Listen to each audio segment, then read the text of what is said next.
Hi all. இன்றைக்கி என்னென்னா ஆடி வெள்ளி எங்காவது கோயிலுக்கு நம்ம போகலாம் அப்படின்னு சொல்லிட்டு பிளான் பண்ணேன். அவன் வந்து ஃப்ரெண்ட்ஸோடு வந்து ஊட்டி கொடைக்கானல் அப்படின்னு சொல்லிட்டு அங்கங்கே கும்பலாக டூர் போயிட்டு என்ஜாய் பண்ணிட்டு தெரியுறாங்க. நம்ம பக்கத்து தெருவில் இருக்கிற கோயிலுக்கு நம்ம பக்கத்து வீட்டில் இருக்கிற 4 பேர்த்து கூப்பிட்டு ஒன்றா போகலாம் அப்படின்னு பார்த்தா கூட நடக்க மாட்டேங்குது. ஒருத்தர் என்னென்னா காலையில் ஃபோன் பண்ணால் எனக்கு தலை சுத்தலாம் இருக்குது, தூக்கமே வரல, என்னால் முடியல அப்படின்ட்டாங்க. இன்னொருத்தர் என்னென்னா வந்துட்டே இருக்கேன்ப்பா 11 மணிக்கு வந்துடுறேன் அப்படின்னாங்க, ஆளையே காணோம்.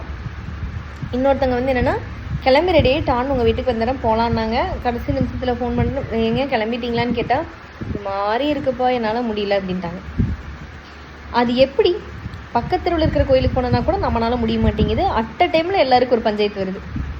கடைசியில் இப்படி ரெடி ஆகிட்டோமே, இந்த லட்சணத்தில் நான் வந்து ரெடி ஆகி இந்த மங்களகரமாக நாமளும் போவோம் அப்படின்னு சொல்லிட்டு கிளம்பியாச்சு. இந்த ரெடியான பாவத்துக்காகவாது கோயிலுக்கு போயிட்டு வந்துடலாம் அப்படின்னு சொல்லிட்டு நான் மட்டும் தனியாக போய் சாமி கும்பிட்டு வந்தேன். அது எப்படி நீங்கள் கும்பலாக டூர் போகிறீங்க அப்படின்னு கொஞ்சம் சொல்லுங்கள். எங்களால் முடியல. ஒரு 4 பேர்த்த ஒன்றா சேர்த்து ஒரு இடத்துக்கு கூட்டிகிட்டு போகிறதுக்குள்ளே உயிர் போல இருக்குது. அது நடக்கவே மாட்டேங்குது. அது எங்கே இருக்கிற கோயிலாக இருந்தாலும் சரி, இல்லை வெளியே இருந்தாலும் சரி. அப்படி எங்கேயாவது போயிட்டோம்னா அது அதிசயம் தான். இல்லை எனக்கு மட்டும்தான் இப்படியா? ஆனால் அந்த டூர் பிளான் பண்ணி போகிறீங்க பார்த்தீங்களா, அவங்களாம் கொஞ்சம் கைட் பண்ணிங்கன்னா நல்லாயிருக்கும், எப்படி போகிறது எப்படி வர்றதுன்னு. ஏன்னா பிளானே நம்மளுக்கு போட தெரியலையான்னு தெரில.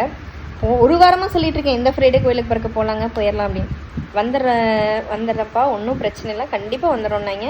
கடைசியில் ஒருத்தரையும் காணோம். நான் மட்டும் சோலாவாக போயிட்டு வந்தேன். அவ்வளோதான்.